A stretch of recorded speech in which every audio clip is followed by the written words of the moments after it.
You were not Hey, everybody. What'd you say? Michelle ran away and I said you were not fast enough. Wow, that's a disappearing act. I realized my music was still playing in the living room. Oh, yeah. This podcast. It was a K-drama music, so it's forgivable. Hi, everybody. We are here live to talk about our conference coming up, and we're super excited for that.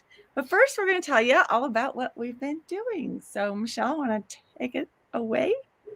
I'm working on my Night Bloom Academy, which is a paranormal young adult romance that I'm writing under my first pen name ever, Luna Lee, and I'm publishing it to Vella first, Kindle Vella. So you got to keep those episodes coming, but it's a lot of fun. And I'm actually enjoying writing, so that's a good thing. And working on my conference classes. So that's what I'm doing. It's literally my whole life right now, besides dishes and taking kids to and from school. So yes, I get that. All right, Amy. So I am doing everything there is possible to do. No kidding. I am frantically trying to write 3 books in a month, but I don't think that's going to happen. But I'm trying because I have 3 books due by the end of next month. Actually, technically more like the middle of next month. But I can still do the 30-day extension. I'm halfway through one of them. The other one's a Christmas one, which should hopefully go pretty fast. And then the other one I might extend into December. It's another rule series, which I'm actually really excited to write because it's a Beauty and the Beast Universal Fantasy, which is like my favorite. So we'll see if I end up actually writing that or canceling it. I don't know. And then I am publishing one of my rules books to Vella right now, but I think I might just speed up the process and get them all uploaded so then I can then upload it to Amazon next month. We're getting ready to move again, trying to get an Airbnb figured out, and got conference stuff that I try to record at home. And our internet is so bad that it was like my lips didn't match my words. Oh, no. So I'm going to have to re-film that. So I think I'm going to try and just get all my PowerPoints done. And then at the beginning of next week, come down to Michelle's and just record them all and get it over with. I'm also just working on a contract with Radish right now and uploading my books there. And I'm going wide with more pen names and just anything and everything is all I'm doing. So I just wake up in, sweats and anxiety-ridden life, being sitting there going, wow, I don't know, I'm going to do it all. But it will get done. And I'm thinking next year, I'm not going to have as many books to write. I can slow things down. I'm really looking forward to it. But, I made commitments and now I have to, the receipts are due. So time just goes by too fast. It just needs to slow down just a little bit. Some more time, or I just need to stop being so lame and write more words during the day. I think we just don't need to schedule so many pre-orders next year. I know. Yeah, maybe. Or move again. No, we're done. 2 moves in 1 year. 2, yeah. And kids and COVID and Amy, you're making me look like I'm really lazy. Crazy. Because I'm just writing on my Kindle Vella story. I haven't put it up yet, so don't go looking for it yet. But it's my paranormal one that I'm starting to write, and I've been working on that. And I'm also getting ready for the conference and finishing up my PowerPoint for my class on making an emotional connection with your people in your book. So I'm super excited about this class. So let's dive into talking about the conference. What is the one class you guys are most excited about doing? That depends on which one I'm currently working on. I end up completely geeking out about every single class. But if I had to pick one, I think I would pick The Secrets of Skinship. Ah, nice. It's all about the psychology and, the whole neuroconnection between touch and our skin and how it affects our bonding with someone else. And I kind of go like a lot into the science of touch and how it fosters relationships at the beginning of the class. And then at the end of the class, I really go into specifics on how we can use that knowledge to better increase the intimacy and connections between our love interests, and to understand why we have so many cliches in romance, like that involve touching, like the accidental fall, and the like accidental touching of any kind, why holding hands is such a big step. I know we talk about the 12 stages of intimacy in different classes, but this goes more into specifics on why those all kind of work and how to utilize it better in your story. So Nice. I break it down by different parts of the story and how the touching should be handled and used there. So it's kind of, I don't know. It's kind of, I'm having a hard time finishing the PowerPoint just because I'm having too much fun with it. It'll be a 2-hour masterclass, Michelle. I know. The one I'm working on too, I'm like, I have to cut this and I have to cut that because I want to just dive too deep, and it's going to be way too long. So I'm trying to make it not 2 hours as well. Yeah. What about you, Amy? I am my main focus this conference is all about mindset, and I feel like that's something that's been really hindering me this year, or I've been struggling. I think when you hit a certain income bracket or you get to a certain point in your career where you have so many books out, it gets difficult to overcome mental hurdles. My goal next year, and what I've learned a lot from this year and previous years, is that putting out more books is not necessarily the best mindset strategy, and nor is it the best business strategy.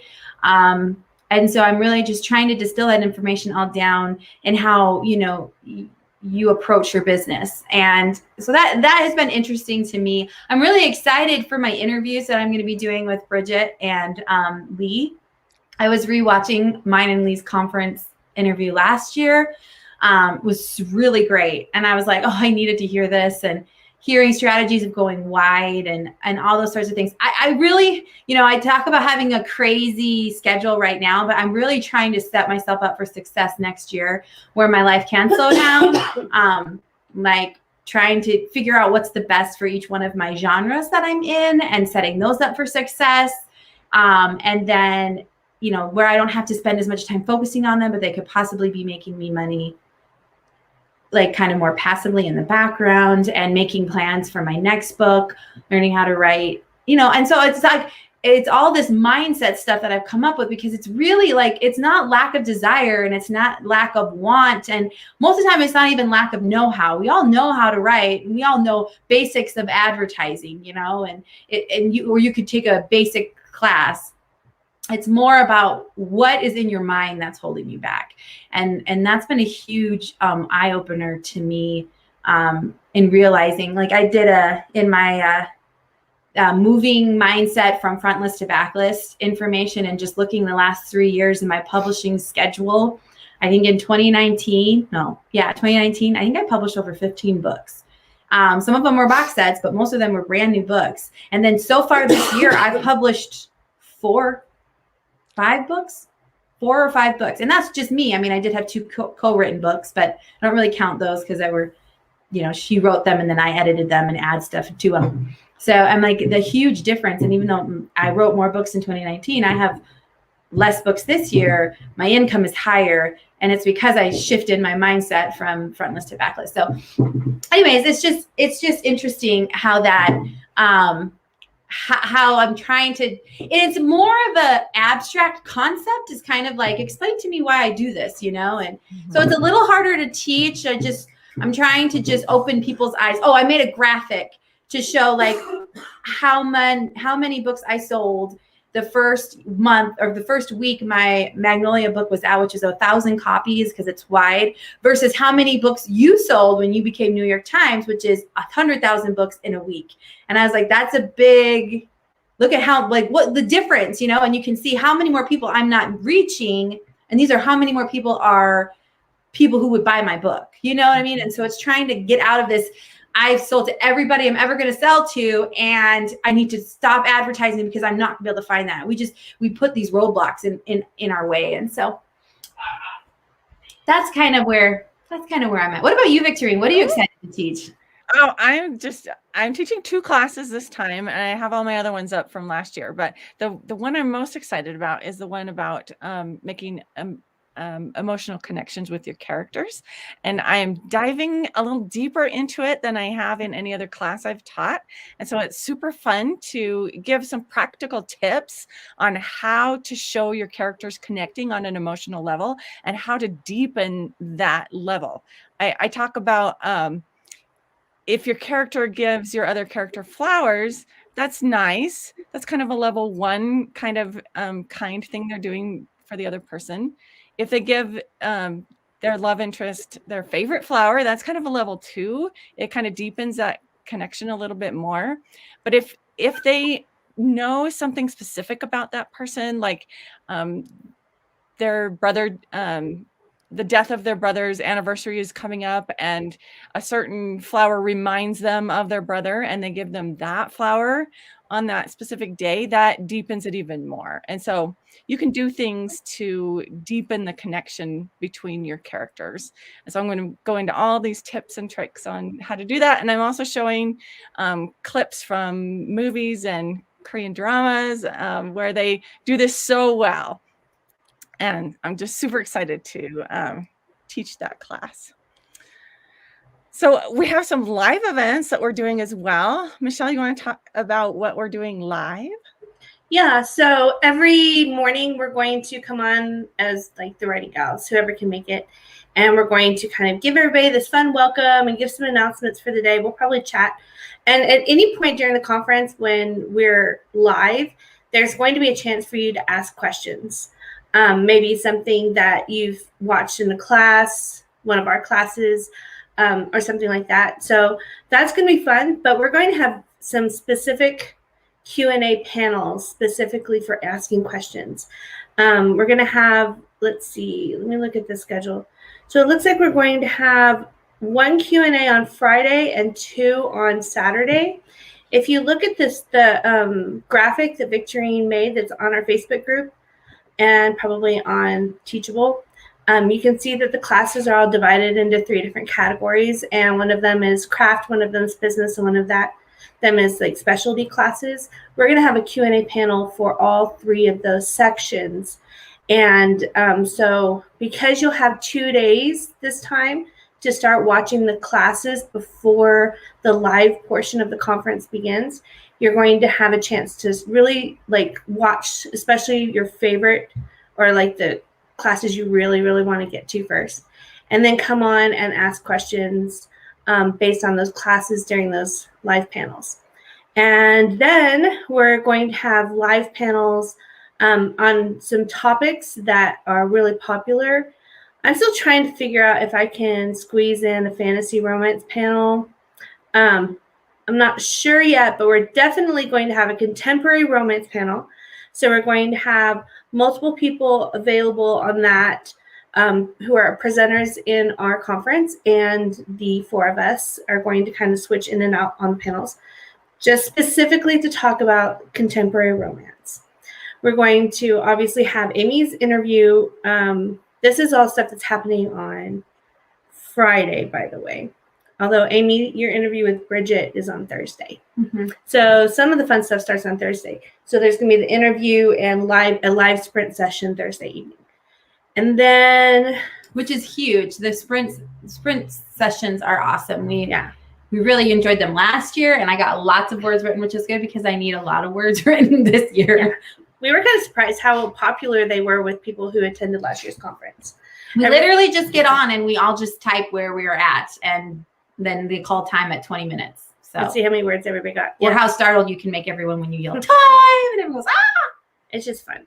Someday maybe we'll have an in-person conference, and in-person sprints are fun too. We did that at the Nebraska Writing Guild conference. It was really fun in person. What we want to do is split it up into tables and teams, and all 4, and you can, we can see who wins. Amy just wants to smoke me.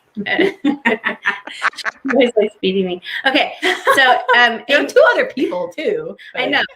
She just knows she has an advantage. She doubles my speed. Okay, on Friday, Amy's also going to have her interview with Lee Savino.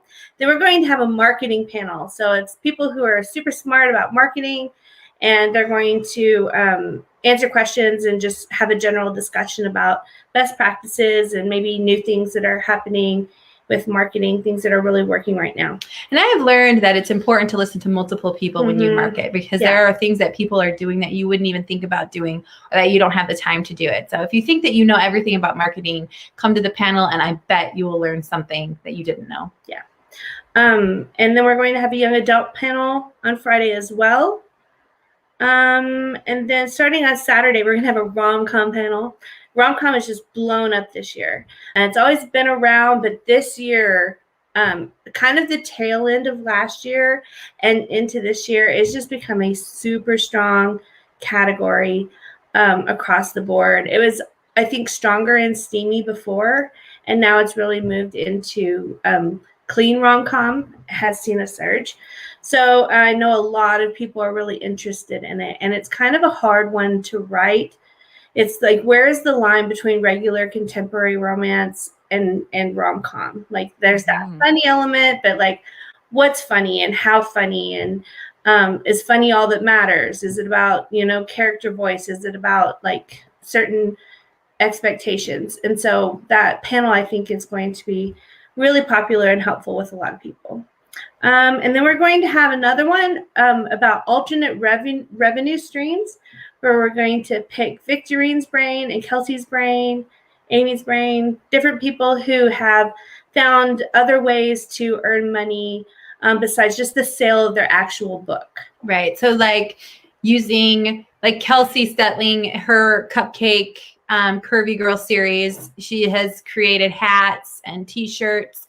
And I was listening to somebody, was it that lady at RWA? No, it was someone else, where they were saying that they created a t-shirt of their series. And then when people signed up for their newsletter on their website, a little pop-up said, after they signed up, it said, hey, do you want to buy a t-shirt? They made like 60 grand over 3 years just by having a t-shirt there. Nice. So this is like, there is ways to, pad the problems that you might see and get more people to your website, purchasing from your website, getting used to purchasing from you. Is it Jane Rayan? Is that her name? What was her name? That was her RWA. She was the one that we went to her class. Remember, Victorine? No, but I trust you. RWA. She was one of the only classes we went to. We went to like 3 classes. That was like not yesterday, so I don't remember. We're notorious for getting names. Well, she just talks about how like she now sells ebooks off her website. She sells paperbacks off her website. So this is just lots of ways to shore up your business so that you're not only maximizing your income, but you're doing, like we've talked about doing Writing Gals t-shirts, where it's like fun sayings that we kind of say on a regular basis that people can purchase. So all these types of things, you have to think above and beyond your book. If somebody loves your series, they're going to love your series logo on a reusable bag or a t-shirt or something like that. Like I went out and spent a lot of money on Scarlet Heart stuff from the K-drama because I was so in love with it. So just thinking above and beyond just selling my books on Amazon. Mm-hmm. We're also going to have a co-authoring panel. And so there have been several of us that are presenting this year that have co-authored books. And I know a lot of people have questions about those. Stacy's suggesting a name. Yes, Jane Raylon. Yes, Rylan? Thank you. Yes, that is her. She's also on TikTok. Thank you, Stacy. So this co-authoring panel should be, really helpful because it is actually a very complicated process. I went into co-authoring thinking that it would make certain things really, really easy. And I don't think it made anything easy. No. It made a lot of things fun, Mm-hmm. and it made a lot of things creative. And it helped with marketing with my Kindle Vella story immensely to have 2 people marketing instead of 1. But it didn't make things easier. No. So it's just kind of things like that from people who had experience doing it to kind of bring you the ins and outs of co-authoring. So if it's something you want to try or that you're considering, it'll let you know all the things that you need to think about ahead of time, the things you need to, take care of in your contracts and that kind of thing. So if that's something you've ever thought about at all, I highly recommend that panel. That's all the panels and live events that we have on the schedule, but there's just going to be bits and pieces of us just coming in and sharing our wonderful selves with you like we do Well, here. and last year when we did our conference, I don't think people had time to even watch the classes because there was just so much going on in the Facebook group and things, lives to do. And you'd have like a half an hour break in between each panel. And so you'd be off, trying to clean your house or make lunch real quick before you jump back in. So there's going to be a lot of information, probably more than you can digest, which is why it's great because you have a couple, like a month. Is it a month? It's more than that. It's until December. Is it till December 30th? January 15th. We're giving them 3 months. Wow. To watch all of them. And all the live panels we download and upload into the conference so you can rewatch those as well. If you don't want to have to go back to the Facebook group and be like, where was this? It's all going to be right there for you to absorb. And when is our evening time one though? So right now, I'm still working to set that up. You're right. We are trying to set up a specific panel with the topic to be decided, and maybe that would be a great thing for you guys to give us feedback on. But we want to do a panel that is done in international friendly hours, because we know that so many of you who live across oceans from us and in different time zones aren't able to really enjoy the in-person excitement live with us. And so I think that it's just going to be a fun evening for everybody that is awake at times when we're usually asleep. I've been working with some of our presenters like Laura Burton, who lives in England, and Bronwyn, who lives in Australia, trying to find a time that will work for everybody. And it's really interesting because I figured out that it's like 6 a.m. here and 12 p.m. in England and 9 p.m. in Australia. So it's like this wide range, and it's like 9 p.m. like the next day in Australia. It is like crazy. And so it's just kind of funny trying to find like the time that will work for everybody. So that's why it's not on the schedule yet. I'm still working on that. But just so you people know who are international, we are thinking of you and we want you to have your own live event. And come, or you're just going to get drunk, tired writing gals as we try to have coherent conversations with Laura and Braun. We'll see who else is on there. But yeah, it's going to be like, I don't know. It's going to be like the time that I stayed up all night watching a K-drama and then went and took my kids to school without getting any sleep. No, it won't be that bad. So somebody's asking, when is the conference? What are the dates? It's going to next week. It's next week. Next week. And like we said, we wanted everybody to have a chance to start watching classes before the live stuff started, because we knew it was such an overwhelming load to take all the classes and all the live fun of the conference at the same time.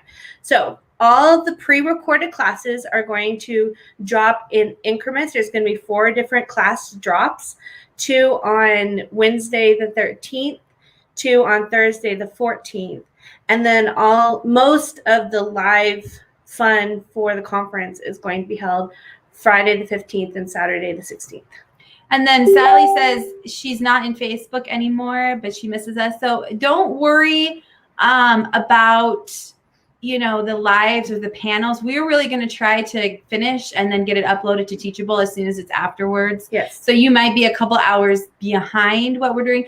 We don't upload the writing sprints there because it would just be hours of us sitting there being quiet. Right. Yeah, it'd be weird. But if you are going to be unable to participate on Facebook, but you still want to ask questions, all you have to do is email or any of us or the and there is a section at the bottom of each class where you can add a comment. There you go. So we as administrators can go in and see all the comments that are left, and we can answer questions for you guys or get the teacher to answer a question if you have a question. Great. So yes, all of you who may just be watching classes and the panels on Teachable, be sure and take advantage of that function so that we can hear from you guys and respond to you as well. We'd really like that. And then I think one of the things that I've been trying to get attention on, and I have to work harder, I'm trying to put together a fun little video from all the authors who have registered for the conference, just a little bit like with a picture of them and some like questions that will tell me a little bit about their author journey and what has helped them to be, you know, successful or victories that they've had. And I've just realized I probably need to get that sent out in a mass email to everybody who's a registrant at the conference. So, but if you're watching that, I'm kind of wanting to do that, sort of like almost like a replacement for a keynote. So instead of bringing somebody on that can inspire you, we're going to let you all inspire each other. Yeah. It's kind of my goal for that. So that hopefully will happen. We'll see. In the myriad of time we have. Yeah. So I wanted to look back on our classes just for a second. So the three of us were kind of talking about the classes that we're most excited about, and they seem like really upper level or advanced classes. And I just wanted to share everybody who's new authors that we have a lot of classes that are very geared towards new authors as well. Yes, because we know that there's going to be authors at all different levels of their doesn't Judy have basics of publishing or something like that? And I have a romance basics class, so basics of romance class, where I go through very, very basic level discussions of what the elements of romance are and why they're all needed. So there's that. We could probably look over a lot of the classes are definitely more beginner friendly. And then I also have a class for business strategies for turtles that I'm excited about, which is for people who aren't like racehorse engine entrepreneurs and are more like me. I just go crazy. So I have I have problems though, because like I watch a TikTok of a lady who owns her own cleaning business, and I was like, oh, I should open my own cleaning business. So there you go. And we do have a lot of classes that are not specifically romance classes as well. So if you're not a romance writer and you're like, there's a lot of romance classes in that conference, I don't want to go. We have a ton of classes that are just general. Like I have an AMS class that's really basic for people who've never done AMS ads before. And you can go in and see exactly how to set up an ad and how to make that work for you. And there's just a lot of basics classes for people who aren't romance writers, a lot of character building classes and things like that any genre would be good for. I'm also teaching a class called that's about romantic subplots, specifically for people who are writing in other genres and want to include some romance in it, to really show you, because I know a lot of people who come from a fantasy or a science fiction background where romance isn't, like a big part of it, but they know that it's popular or it's part of their storyline. They are always talking to us, because we're the romance people, about how difficult they find it or how intimidating they find adding romance into their story. So I'm developing that class specifically with that in mind. So if you're watching this and you write a completely different genre, but you want to include elements of a romance as one of your subplots, that would be a very good class for you to take. Perfect. All right. Any last comments about the conference or anything like that? No, I would say if you haven't registered, but you're planning to, go ahead and do it now, because we're going to start doing more and more fun things over in the Writing Conference Facebook group. And so there's no reason to wait. You've already got 20 classes you can start watching over there too. So yes. And if you are registered for the conference and you haven't joined the conference Facebook group, it is listed at the beginning of Teachable. There's an important message I just added on how to do that. And so it gives you the link and the code to get in and everything you need to get in. So go join. All right. We're so excited. Like, we've been talking about this conference since last year's conference and everything we wanted to do. We've been taking in all the feedback people have given us. And so now it's just, we're getting close to party time as far as I can tell, right? It'll go Yes. fast. Yes. It's Yes, it will. it's becoming one of my favorite weeks of the year. I just wish I wasn't like moving and on a deadline and all that stuff. But All my, I mean, Next year you won't move. yes, all of my important stuff, I'm just like, it can wait till after the conference. Yeah, me too. which is why I'm happy I have such smart, level-headed friends who didn't overwhelm themselves. So Yeah. that I can rely on. You also have at least one that's like a super procrastinator. I am mostly done with my PowerPoints, but next week is going to be recording and uploading. So Yeah. I need to record 6 too. classes. Mine will all be bite-sized though. So Some of mine should have been. You know what? We should say that because some Oh, people were super excited about the bite-sized classes. Tell us what a bite-sized class is, Amy.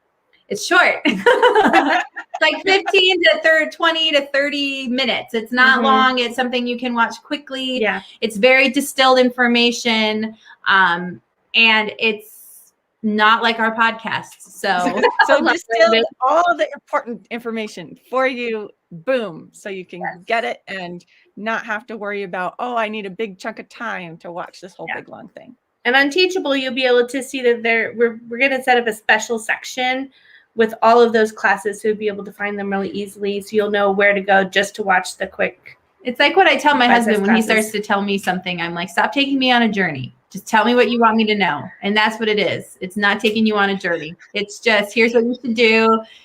There you go.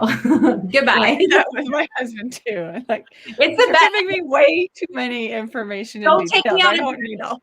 It's become like our code word to say it fast because you're just talking too much. I think I might be the one that does the journey talking in my relationship. I'm going to use that with you now, Michelle. Michelle, stop taking me on a journey. You know, Seriously, my husband will like pay this back when I was first born, blah, blah, blah, blah, blah. I'm like, no, tell me if you lose my attention. And then he'll be like, you're not listening to me, are you? And I'm like, no, because you've been talking for 30 minutes. So anyways, and he's like, I'm the storyteller in the family, so only I get to it. yes, exactly. And people And I have to, can't bite-size my stories anymore. I keep thinking, okay, I'm going to make this story 40,000 words. And it's like 50,000 words later. I'm like, okay, I guess that's not happening. she's always complaining to me. I'm at 50,000 and they haven't kissed yet. All right. If you need to sign up and register for the conference, if you go to the Writing Gals Facebook group, at the top, pinned at the top of the group, there is a message about the conference and a link to sign up. It is on Teachable. If you are watching this on YouTube, I did post a link to our Teachable conference in the comments, so you can scroll down and look at that. And we hope everybody registers and comes. We're so excited for it. Yep. Don't have FOMO. You better be there. Better be there. We'll see you there. We'll see you next week. Bye, everybody.